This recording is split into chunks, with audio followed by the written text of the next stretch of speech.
Greetings, fellow souls. In high definition mode, we are looking at the 3 iris flowers that appeared simultaneously today.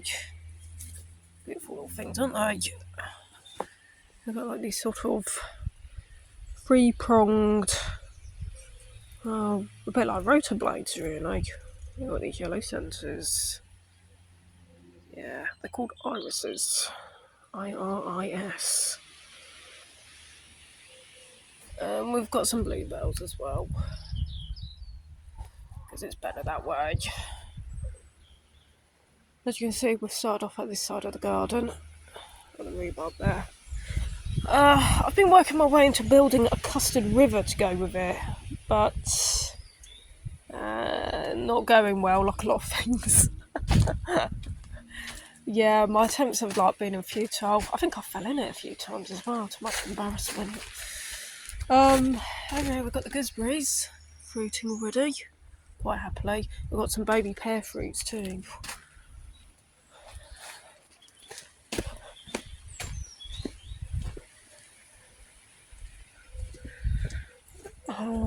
There we go, I've got the nettles. No bees here at the moment. I think we came out a little too late. Time is 17:43, so we're nearly getting to 6 o'clock in the afternoon, evening. 6 o'clock in the evening. Hello, beautiful trees. Hello, beautiful garden. Puff, puff.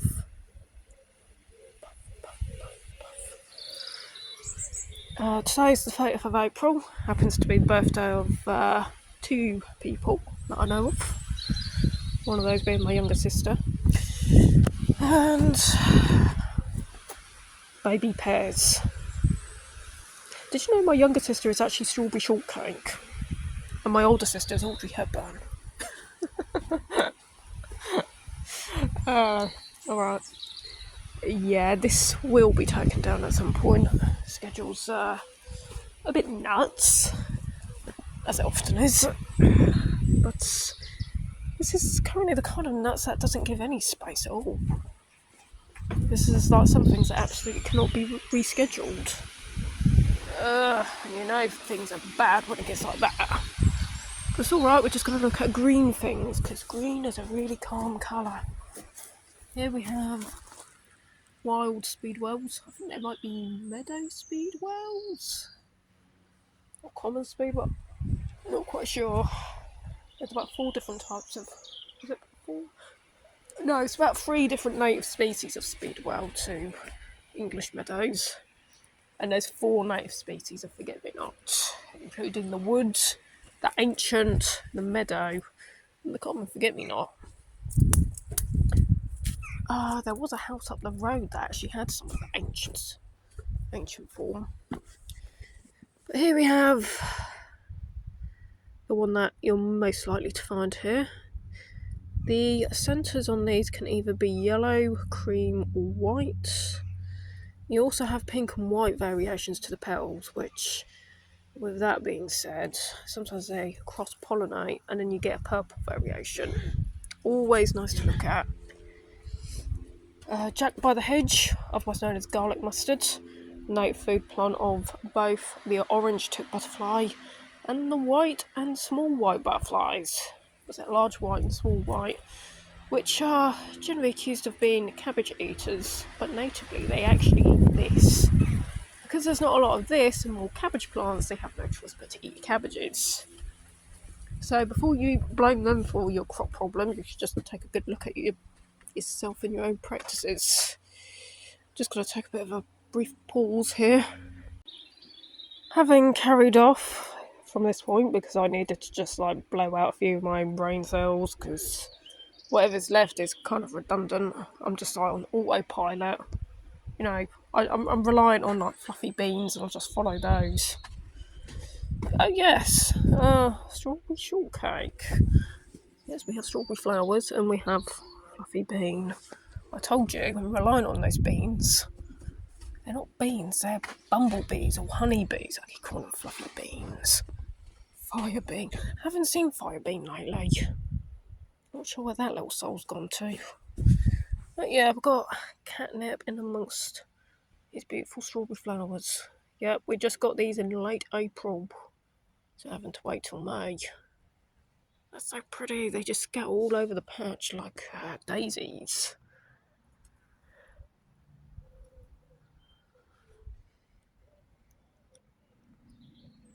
Of course, they will turn into wondrous strawberries. Speaking of wondrous strawberries, we also have the related, well, the distant relative to the wild carrot, umbellifers. Yep, secret passageway. But I think we're going to go over here because look at all these lovely spearworts. Spearworts, if you ask, are very much what you might call buttercups. Very closely related. The greater spearwort also is another variant, but the plants get around about 2 foot tall. Maybe even a bit taller than that. And they have really big flowers known as kingcups. Yeah, we did have some around about over there, kingcups. They may come back again. I think if we see them, it'll probably be early mid-July. Maybe late June if you're lucky.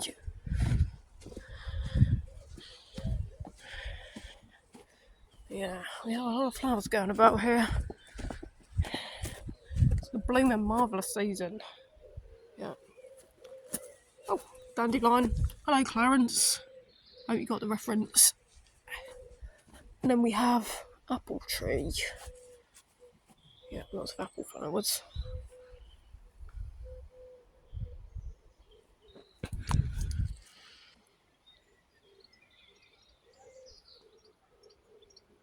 Pom-poms, pom-poms, pom-poms. Well, they just look a bit pom-pom now, don't they? Ah, red currants. Somewhere on this bush is that caterpillar that was brought home the other day. Unwittingly, of course. Some people like to hang fluffy dice from the rearview mirror of their cars. Other drivers like to hang a caterpillar on their silk thread from the collar of their uniform. Yeah, that's exactly what happened the other day. One of the things. Okay. Bluebells. More bluebells. The flowers are just beginning to die now.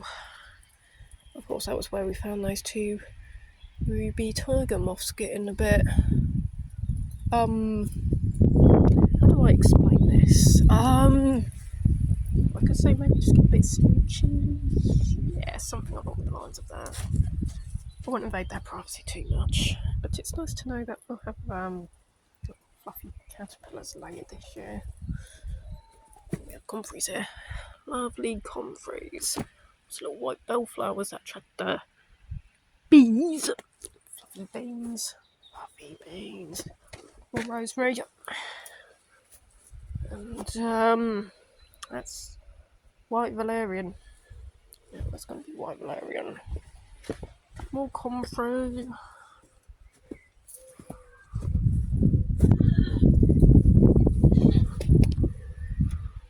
Yeah, we have nice hanging flower baskets from here. Yeah, we do have some good colours. Good mix. Due to the master mixer, who also lives here. Is she a DJ? Who knows? She's a real box of magic tricks. And this appears to be a rapeseed plant. We could technically be classified millionaires now. Well, it's the only plant we have. But it's nice to have these because there's a remarkable number of moths and butterflies that are attracted to these. Be it the nectar of their flowers, or it being a host plant for their young. This is interesting. This could just simply be slug munching due to the relative size of it. But it's quite remarkable. It's got flowers. This was originally appeared in a pot. Probably the seed got dropped by one of those little flying pom-poms. And it germinated. And now Master Mixer has gone and planted it here. And since she planted it here, it's actually flowered. So I think it likes it here. Yeah, might need a bit of pruning, but look at those flowers. I remember we had a rapeseed plant before. It was at the bottom and it appeared in similar circumstance, lightly dropped from a seed. But I don't remember it having such a bushy cluster of yellow flowers. No, I don't. Yeah, quite a nice thing to have.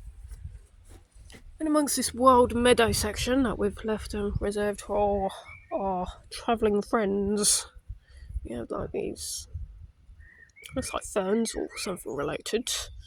And again, more of these speedwells. You can't get them muddled up for forget-me-nots, not even if you tried. From there we have more of that large rosemary bush, which is a good place to find fluffy beans. Fluffy beans, fluffy beans, fluffy beans. And yeah, we have window boxes. I may have said before that the boxes had to be replaced. They got rather weathered and an almighty great hole appeared in the bottom. And quite a subsection of its plastic broke away. Cadbury's cream egg, you bet.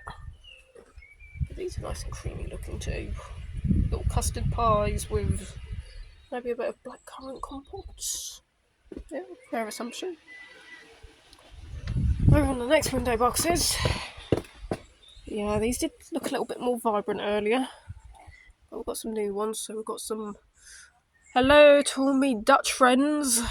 Lovely orange. I should have filmed this for Koningsdag, really. Yeah, 27th of April, Koningsdag. That's King's Day in the Netherlands. One of their national holidays. And we've got this yellow variant with lots of red flecks in the middle. Looks worthy for a Sand King CD cover. And over here we have more the same, but these are more orange tone rather than yellow. More Cadbury's cream egg. Red with yellow centres. Absolute fire. These kind of remind me of apricots. Oh, no, peaches. Yeah, peaches with the velvety red skin. Yeah, all these peaches. And then over here we have, yeah, more beautiful flowers. We've got lovely orange marigolds there. They do seem to be more prone to get munched. But when they're not munched, they're just like these big fluffy pom-poms you can look at.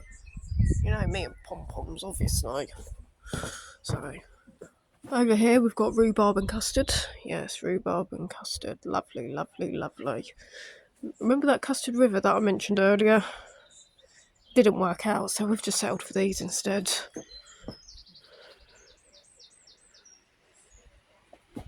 And we have the last of the flowers. Light purple, dark purple.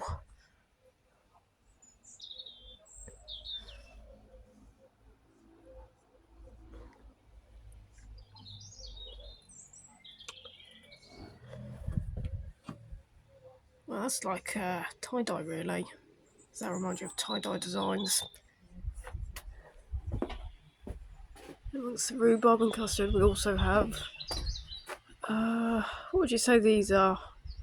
Creamy buttons, milky bar with purple, I don't know. Sweet either way.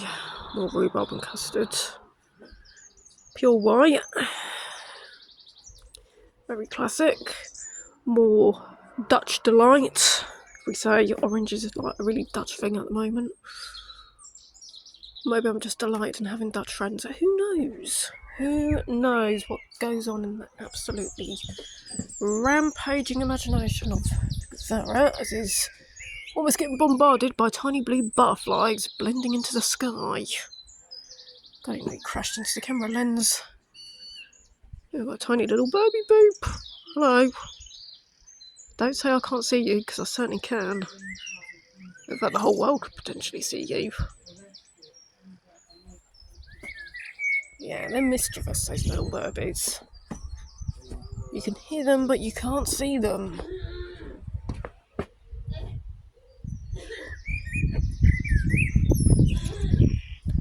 I know you're around it. Ah, blackbird. Hello. Greetings, fellow soul from down below. I see you. Tiny little beaky boo. It's tiny though. We've got wrens in the garden. Yeah, wrens. If you've ever seen a wren's nest, you'd be astonished how tiny the little baby burbies are. Tiny little beaky boos. Baby burby beaky boos. Yeah, Big Sarah is officially classified as a complete nutcase. But it's okay, he's a well-meaning nutcase.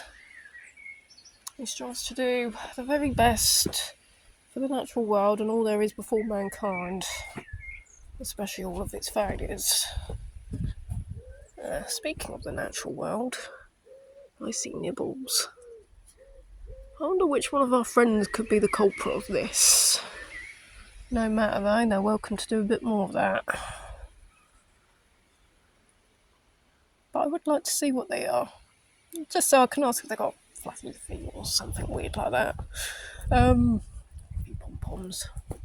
Yeah, I think this is probably the best garden report we've had in a while, mainly just because of the sheer number of flowers we've had. These, of course, you'll know what these are. These are chives. Of course, you can pick these off and eat them. You mix them up in your plain cream cheese, or just chop them up and have them in a mayo sandwich. Have them with egg as an alternative to Chris. No, I say Chris, not Chris. But, yeah, chives are good. More garlic mustard, Jack by the hedge. Actually, come to think of it, there's a plant that we saw down by the greenhouse rack, and on that plant there's one small orange egg on it. That is no doubt the egg of an orange-tipped butterfly, because the large whites and small whites lay their eggs in clusters on the same leaf, but the orange tip will lay a singular egg on the plant, usually behind the head of a flower. Most often, let's say, but sometimes they'll just do one egg on a leaf. More often on the underside than not. I don't know if we have any eggs here.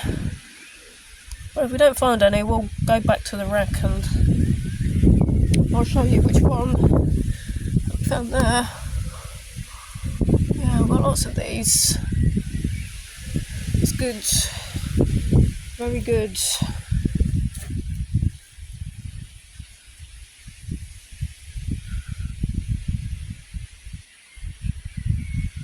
Oh, tiny flowers. Boop, boop. Relifers. Afraid daffodils didn't do so well this year. Not compared to last year. And this garlic mustard is a very good thing. Like I said, if you had loads of these around your crops, your butterflies are more likely going to lay their eggs on these than they would on your brassicas. That's the thing that a lot of gardeners who do gardening for the sake of growing their own food, they don't realise. If you have the real wild native species of the plant, the butterflies are more likely to utilise those than your crops. So you need to reserve some space really for these plants in an effort to save your own. Hello. You're a big one. Big shiny jewel. Hello, pretty. Big shiny ladybug. Ladybug.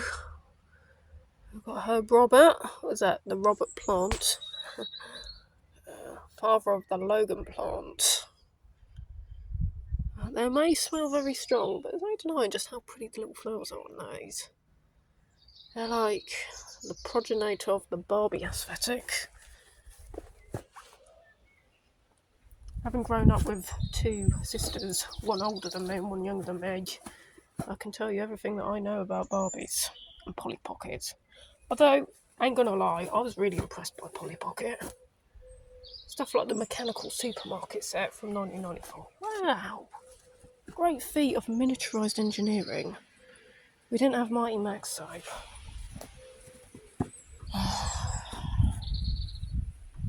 Polly Pocket was actually quite cool. Not gonna lie about that.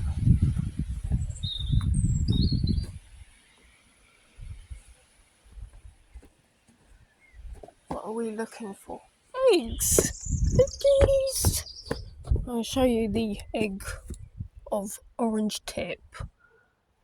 There we go. Hello, you see that hanging just behind the neck of the flower? Yeah, that tiny little orange nub. That is the egg of an orange tip caterpillar.